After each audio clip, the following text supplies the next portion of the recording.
وَإِذَا سَأَلَكَ عِبَادِي عَنِّي فَإِنِّي قَرِيبٌ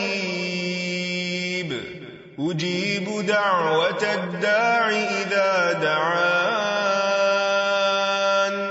فَلْيَسْتَجِيبُوا لِي وَلْيُؤْمِنُوا بِي لَعَلَّهُمْ يَرْشُدُونَ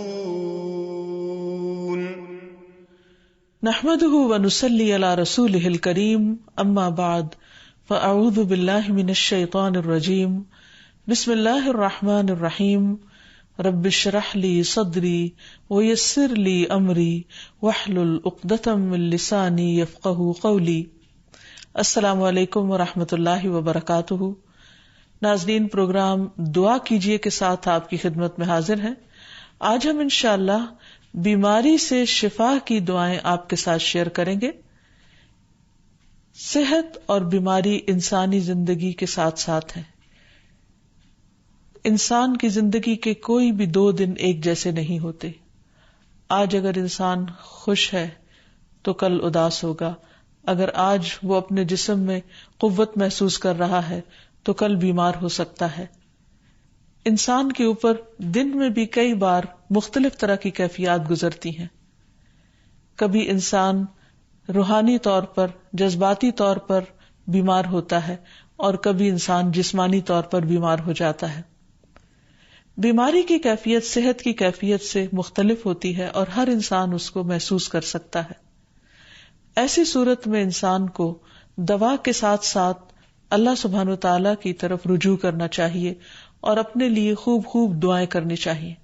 بعض اوقات بیمار خود اپنے لیے دعا نہیں کر سکتا تو بیمار کی عیادت کرنے والے اور بیمار کو دیکھنے والے، اس کے دوست، رشتہ دار، عزیز، اقربا اور ایون ہسپتال کا عملہ مریض کے لیے ایسی دعائیں پڑھ سکتا ہے جو اس کے لیے شفا یابی کا ذریعہ ہو سکتی ہیں. تو بات یہ ہے کہ انسان ہر حال میں اپنے رب کا محتاج ہے اور اسے اپنی ہر ضرورت کے لیے اپنے رب کی طرف رجوع کرنا چاہیے، اور خصوصاً قبولیت کے مواقع پر. رات کا پچھلا پہر اس کے لیے بہت مناسب ہے، جب اللہ سبحانہ وتعالی بندوں کو پکارتے ہیں کہ ہے کوئی جو مجھ سے دعا کرے تو میں اس کی دعا قبول کر لوں، ہے کوئی جو مجھ سے سوال کرے تو میں اس کو جواب دوں، ہے کوئی جو مجھ سے استغفار کرے تو میں اس کو بخش دوں. تو جب انسان بیمار ہو اور خصوصاً اگر ایسی بیماری کا شکار ہو کہ جس میں بظاہر شفا کی کوئی امید نہ ہو، تو اسے اور بھی زیادہ خشوع و خضوع کے ساتھ اور ایسے اوقات میں اللہ تعالیٰ کی طرف رجوع کرنا چاہیے کہ جلد از جلد صحت یابی ہو سکے. اور اس سلسلے میں کبھی بھی انسان کو اللہ تعالیٰ سے مایوس نہیں ہونا چاہیے. پھر یہ بات یاد رہے کہ جب انسان دعا کرے تو اس سے پہلے اللہ سبحانہ وتعالیٰ کی تعریف کے کلمات کہنا نہ بھولے. تو آئیے آج ہم آپ کو دعا کرنے سے پہلے کچھ نئے کلمات بتائیں گے جو اللہ سبحانہ وتعالیٰ کی حمد و ثنا پر مبنی ہے. ربنا لک الحمد ملء السماوات والارض وملء ما شئت من شیء بعد اہل الثناء والمجد احق ما قال العبد وكلنا لك عبد اللهم لا مانع لما اعطيت ولا معطي لما منعت ولا ينفع ذا الجد منك الجد. اے ہمارے رب، تمام تعریفیں تیرے ہی لیے ہیں جن سے آسمان اور زمین بھر جائیں، اور اس کے بعد جو تو چاہے وہ بھی اس سے بھر جائے. تو ہی تعریف اور بزرگی کے لائق ہے. بندے جو کہتے ہیں تو ان کا سب سے زیادہ حقدار تو ہے، اور ہم سب تیرے بندے ہیں. اے اللہ، جسے تو عطا کرنا چاہے اس سے کوئی روک نہیں سکتا، اور جسے تو نہ دینا چاہے اسے کوئی دے نہیں سکتا، اور کسی مرتبے والے کی بزرگی تیرے سامنے کوئی فائدہ نہیں دے سکتی. یعنی اللہ سبحانہ وتعالیٰ کے علاوہ کوئی بھی اور ایسا نہیں ہو سکتا جو انسان کی مشکل کو آسان کر سکے. تو آئیے اس کے ساتھ ہم دیکھتے ہیں کہ بیماری کے اسباب کیا ہوتے ہیں، بیماریاں کیوں آتی ہیں. سب سے پہلی بات تو یہ کہ بیماری اللہ کے اذن سے آتی ہے. جب تک اللہ سبحانہ وتعالیٰ کا اذن نہ ہو انسان پر کوئی کسی قسم کی مشکل آ نہیں سکتی. قرآن مجید میں آتا ہے ما اصاب من مصیبت الا باذن اللہ، جو بھی مصیبت آتی ہے وہ اللہ کے اذن سے آتی ہے اور وہ تقدیر کا حصہ ہوتی ہے، اور اس میں اللہ سبحانہ و تعالیٰ کی حکمت اور مشیت کار فرما ہوتی ہے۔ اور وہ کیا ہو سکتی ہے؟ مثلاً اللہ تعالیٰ کسی بندے کے ساتھ بھلائی کا ارادہ کرتے ہیں، اس کے گناہ معاف کرنا چاہتے ہیں، اس کو کسی خاص چیز کی سمجھ دینا چاہتے ہیں، تو اسے تکلیف میں مبتلا کر دیتے ہیں، کیونکہ بعض اوقات انسان زندگی میں اتنا مصروف ہوتا ہے اپنے روزانہ کے روٹین کے کاموں میں کہ وہ ٹھہر کر، رک کر، خاموشی کے ساتھ وقفہ لیے بغیر کوئی ایسی بات سوچتا نہیں کہ جو اسے سوچنی چاہیے، جو اللہ تعالیٰ چاہتے ہیں کہ وہ سوچے۔ تو جب انسان بیمار ہو جاتا ہے تو ایک اور کنڈیشن میں آ جاتا ہے، وہ آرام کی کیفیت میں آ جاتا ہے۔ ایسی صورت میں انسان کو وہ باتیں بھی سوچنے کا موقع مل جاتا ہے جو عام طور پر وہ نہیں سوچتا۔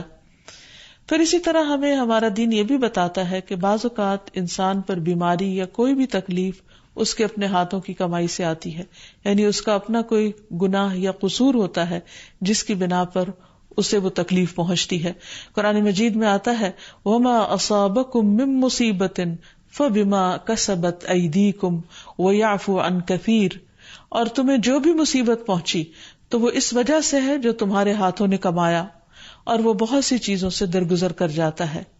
اسی طرح بعض اوقات انسان کی بیماریاں اس کے کسی گناہ کا نتیجہ ہوتی ہیں۔ عمر رضی اللہ عنہ نے جب عباس رضی اللہ عنہ سے بارش کی دعا کرنے کے لیے کہا تو انہوں نے کہا اے اللہ، بے شک مصیبتیں گناہوں کی وجہ سے ہی نازل ہوتی ہیں اور انہیں صرف توبہ ہٹا سکتی ہے۔ پھر اسی طرح ایک اور روایت میں آتا ہے رسول اللہ صلی اللہ علیہ وسلم نے فرمایا جب بھی کسی رگ یا آنکھ کو نقصان پہنچتا ہے تو وہ کسی نہ کسی گناہ کی وجہ سے ہوتا ہے، لیکن جو تکالیف اللہ تعالیٰ ویسے ہی ٹالتا رہتا ہے وہ کہیں زیادہ ہو جاتی ہیں۔ پھر اسی طرح بعض بیماریاں انسانوں کے اعلانیہ گناہوں کی وجہ سے بھی ہوتی ہیں، جیسے کہ ایک حدیث میں آتا ہے جب کسی قوم میں بدکاری عام ہو جاتی ہے اور وہ اعلانیہ اس کا ارتکاب کرتے ہیں تو ان میں طاعون اور ایسی مختلف بیماریاں پھیل جاتی ہیں جو کہ ان سے پہلے گزرے ہوئے لوگوں میں نہ تھی۔ ابو امامہ باہلی سے روایت ہے کہ نبی صلی اللہ علیہ وسلم نے فرمایا جس بندے کو بھی بیماری سے پچھاڑ دیا گیا ہو تو اللہ تعالیٰ اسے جب بیماری سے اٹھاتا ہے تو وہ پاک ہوتا ہے۔ تو یہ ایک حقیقت ہے کہ انسان کے گناہ اس کے لیے مشکلات کا سبب بنتے ہیں۔ امام ابن القیم الجوزیہ لکھتے ہیں، ان کی ایک مشہور کتاب ہے الداء والدواء، بیماریاں اور علاج، اس میں وہ کہتے ہیں کہ کوئی بھی گناہ ایسا نہیں کہ جس کے اثرات نہ ہوں۔ انسان سے چھوٹی یا بڑی جو بھی کوئی غلطی صادر ہوتی ہے اس کے نتیجے میں کچھ نہ کچھ اثرات اس کی زندگی پر ضرور پڑتے ہیں۔ ہاں اگر اللہ تعالیٰ معاف کر دے تو وہ اور بات ہے، ورنہ ہر گناہ کی ایک تاثیر ہوتی ہے، اور ان تاثیرات میں سے ایک چیز یہ ہے کہ انسان مختلف قسم کی بیماریوں میں مبتلا ہو جاتا ہے۔ اسی لیے ہم دیکھتے ہیں کہ جب انسان بیماری میں مبتلا ہوتا ہے تو اللہ تعالیٰ اس بیماری کو اس کے گناہوں کا کفارہ بنا دیتے ہیں۔ جیسے حدیث میں آتا ہے کہ جس مسلمان کو کانٹا چبھے یا اس سے زیادہ کوئی تکلیف پہنچتی ہے تو اللہ تعالیٰ اس کے ذریعے اس کے گناہوں کو اس طرح دور کر دیتا ہے جس طرح درخت سے اس کے پتے جھڑتے ہیں۔ تو اس سے ہمیں یہ پتہ چلتا ہے کہ بیماریوں کے آنے کے مختلف اسباب ہوتے ہیں۔ بیماری بہرحال جس بھی وجہ سے آئے، لیکن اصل چیز دیکھنے کی یہ ہے کہ مومن کا رویہ کیا ہے۔ مومن کو اگر کوئی کانٹا بھی چبھتا ہے تو وہ اس پر صبر کرتا ہے۔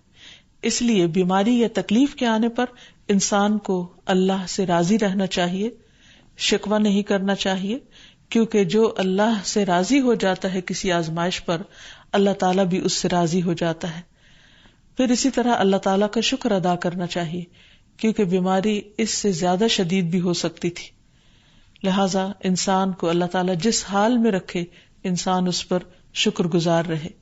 پھر یہ کہ انسان کسی بھی بیماری میں کسی بھی قسم کی ہو اور زندگی کے کسی بھی حصے میں ہو، اس میں مایوس نہ ہو، پر امید رہے کہ بیماری دور ہو جائے گی۔ پھر اسی طرح اگر بیماری طول پکڑ جائے تو انسان کو گھبرانا نہیں چاہیے، کیونکہ ہر گزرنے والا لمحہ انسان کے درجات میں اضافے کا سبب بنتا ہے اور اس کے گناہ مسلسل جھڑتے چلے جاتے ہیں حتیٰ کہ انسان بالکل پاک صاف ہو جاتا ہے. پھر اسی طرح انسان کو بیماری کی حالت میں دوسروں سے شکوے شکایات نہیں کرنی چاہیے، کیونکہ بیماری اللہ کے اذن سے آتی ہے، اور جب انسان ہر ایک کے آگے رونے لگتا ہے تو گویا وہ اللہ تعالیٰ کا شکوہ کر رہا ہوتا ہے، جو چیز اللہ تعالیٰ کو پسند نہیں. پھر اسی طرح منہ سے برے الفاظ نہیں نکالنے چاہیے، بیماریوں کو کوسنا نہیں چاہیے، اور پھر ایسے الفاظ نہیں ادا کرنے چاہیے کہ مجھے لگتا ہے کہ اس بیماری میں میری زندگی چلی جائے گی، یا یہ کہ کسی مریض کی عیادت کے لیے جا کر اس کو اس قسم کی بات نہیں کرنی چاہیے، خواہ کتنی ہی خطرناک بیماری کیوں نہ ہو. ہمیشہ اسے امید دلانے چاہیے، کیونکہ مایوسی کے الفاظ اور برے بھلے اور منفی قسم کی باتیں اللہ تعالیٰ کو پسند نہیں، اور انسان ویسے بھی جیسے سوچتا ہے پھر اس کے ایکشن اس کے مطابق ہونے لگتے ہیں. اب یہ ہے کہ انسان بیماری میں دوا ضرور کرے، کیونکہ حدیث میں آتا ہے کہ اللہ تعالیٰ نے کوئی بیماری ایسی نہیں اتاری جس کے لیے دوا نہ اتاری ہو. ہاں، جسے معلوم ہو اسے معلوم ہوتا ہے، اور جسے نہیں معلوم ہوتا اسے نہیں معلوم ہوتا. بعض اوقات اللہ تعالیٰ ڈاکٹر کے دل میں ڈال دیتا ہے اور اس کا علاج اس کو سمجھ میں آ جاتا ہے، اور بعض اوقات وہ بیماری لا علاج ہوتی ہے، حالانکہ اس کا علاج موجود ہوتا ہے مگر کسی کو بھی علاج سمجھ میں نہیں آتا. بہرحال نوعیت کچھ بھی ہو تو علاج ضرور کراتے رہنا چاہیے، اور کبھی مایوس نہیں ہونا چاہیے کہ اس بیماری کا علاج ہو نہیں سکتا. نہیں، ایک کے بعد ایک کوشش انسان کرتا رہے، اور جب اللہ کا اذن ہوگا بیماری دور ہو جائے گی. اور اس کے ساتھ ساتھ انسان یہ بھی یقین رکھے کہ شفا اللہ کے ہاتھ میں ہے، کسی ڈاکٹر کے ہاتھ میں نہیں، کسی انسان کے ہاتھ میں نہیں، کیونکہ جب تک اللہ کا اذن نہ ہو شفا نہیں ہو سکتی، خواہ کوئی کتنا بھی بڑا ڈاکٹر کیوں نہ ہو. اسی لیے نبی صلی اللہ علیہ وسلم کی دعاؤں کے آخر میں آتا ہے کہ لا شفا الا شفاؤک، کوئی شفا نہیں مگر تیری ہی شفا، یعنی جو اللہ سبحانہ وتعالی اپنے بندے کو شفا عطا کرے. پھر اسی طرح یہ ہے کہ حضرت ابراہیم علیہ السلام نے اللہ سبحانہ وتعالی کے بارے میں فرمایا تھا کہ وَإِذَا مَرِضْتُ فَهُوَ يَشْفِينِ، کہ جب میں بیمار ہوتا ہوں تو وہی مجھے شفا دیتا ہے، یعنی اللہ تعالیٰ ہی اس بیماری کو دور کرتا ہے. اسی طرح ایک اور روایت سے بھی پتہ چلتا ہے کہ شفا دراصل اللہ سبحانہ وتعالی کے ہاتھ میں ہے. حضرت عائشہ سے مروی ہے کہ رسول اللہ صلی اللہ علیہ وسلم دم کیا کرتے تھے اور یہ دعا پڑھتے تھے، امسح البأس رب الناس بیدک الشفاء لا یکشف الکرب الا انت، اے لوگوں کے رب تکلیف کو دور کر دے، تیرے ہی ہاتھ میں شفا ہے، تیرے سوا اس کو دور کرنے والا اور کوئی بھی نہیں. پھر اسی طرح انسان جب کسی بیمار کی عادت کے لیے جائے تو اس پر بھی دعا پڑھے اور اس کے لیے دعا کرے. رسول اللہ صلی اللہ علیہ وسلم نے فرمایا، جو مسلمان کسی ایسے بیمار کی عیادت کے لیے اس کے پاس آئے جس کی موت کا وقت قریب نہ آیا ہو اور 7 مرتبہ یہ پڑھے، اسأل اللہ العظیم رب العرش العظیم ان یشفی فلانا من وجعہ، میں اس عظمت والے اللہ سے سوال کرتا ہوں جو عرش عظیم کا رب ہے کہ فلاں کو اس کی تکلیف سے شفا عطا فرمائے، تو اللہ عز و جل اسے شفا عطا فرما دیتا ہے. اور پھر ہم دیکھتے ہیں کہ تمام انبیاء اپنی بیماریوں میں تکلیفوں میں اللہ تعالیٰ کو پکارتے تھے، جیسا کہ ایوب علیہ السلام کی دعا قرآن مجید میں آتی ہے.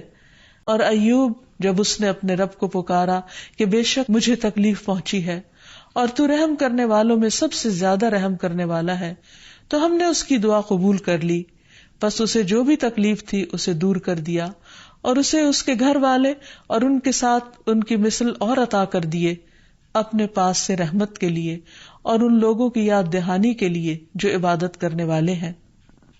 اسی طرح رسول اللہ صلی اللہ علیہ وسلم نے ایک اور موقع پر ایک صحابی عثمان بن ابی عاص الثقفی کو ایک دعا سکھائی. جب وہ نبی صلی اللہ علیہ وسلم کے پاس حاضر ہوئے، وہ کہتے ہیں مجھے اتنی تکلیف تھی کہ قریب تھا کہ وہ مجھے ہلاک کر دیتی. تو نبی صلی اللہ علیہ وسلم نے مجھے فرمایا، اس درد کی جگہ پر اپنا دایاں ہاتھ رکھو اور 7 مرتبہ کہو، بسم اللہ اعوذ بعزت اللہ وقدرتہ من شر ما اجد واحاذر، اللہ کے نام کے ساتھ میں پناہ مانگتا ہوں اللہ کی عزت کی اور اس کی قدرت کی اس شر سے جو میں محسوس کرتا ہوں، یعنی اس تکلیف سے بچنے کے لیے جو مجھے محسوس ہو رہی ہے اور جس سے میں خوف محسوس کرتا ہوں. عثمان کہتے ہیں کہ جب میں نے یہ پڑھا تو اللہ سبحانہ وتعالی نے مجھے شفا عطا کر دی.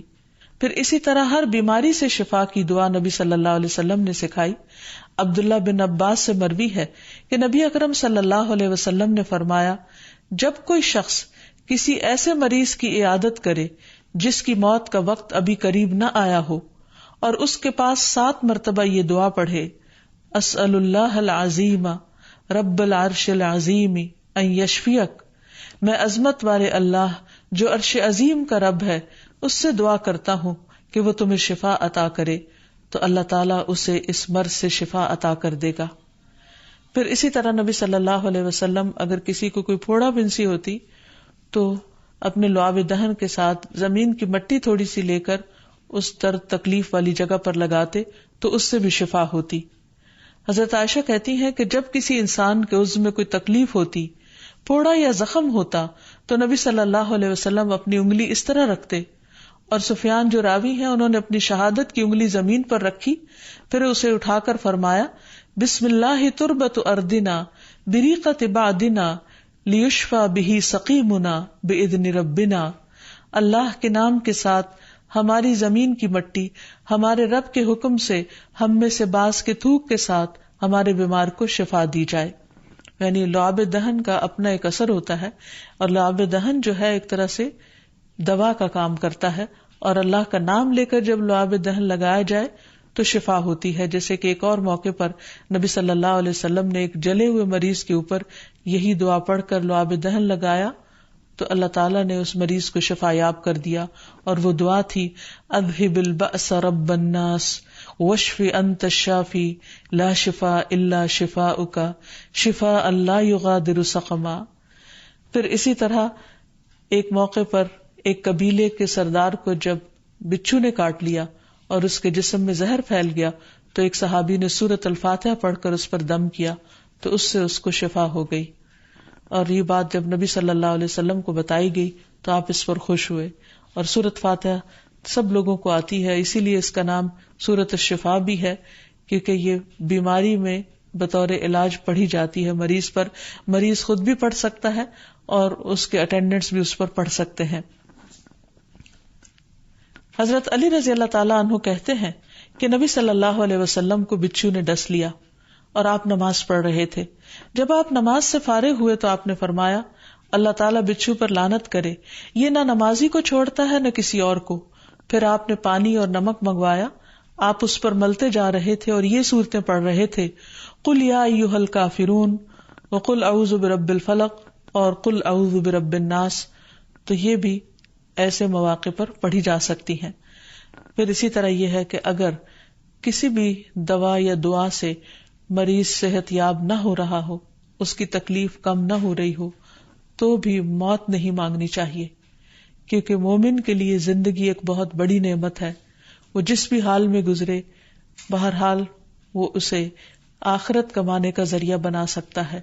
یعنی اگر وہ تکلیف میں اس کی زندگی گزر رہی ہے اور اس پر وہ صبر کر رہا ہے اور اللہ کو یاد کر رہا ہے تو اس کے بے پناہ درجات بلند ہونے کا ذریعہ ہے.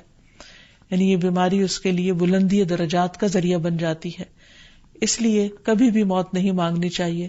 ہاں اگر تکلیف حد سے بڑھ جائے تو انسان یہ دعا مانگ سکتا ہے، اللہم احینی ما کانت الحیات خیرا لی وتوفنی اذا کانت الوفات خیرا لی. اے اللہ، جب تک میرے لیے زندگی بہتر ہو مجھے زندہ رکھ، اور جب میرے لیے وفات بہتر ہو تو مجھے وفات دے دے. تو اللہ تعالیٰ سے دعا ہے کہ اللہ تعالیٰ تمام بیماروں کو صحت اور شفا عطا فرمائے، اور ہمیں بیماری اور آزمائش کے موقع پر اپنی طرف رجوع کرنے کی توفیق دے، اور ہر طرح کے شرک اور ایسے کاموں سے بچائے جو اس کو ناراض کرنے والے ہیں. وآخر دعوانا ان الحمد للہ رب العالمین. السلام علیکم ورحمۃ اللہ وبرکاتہ.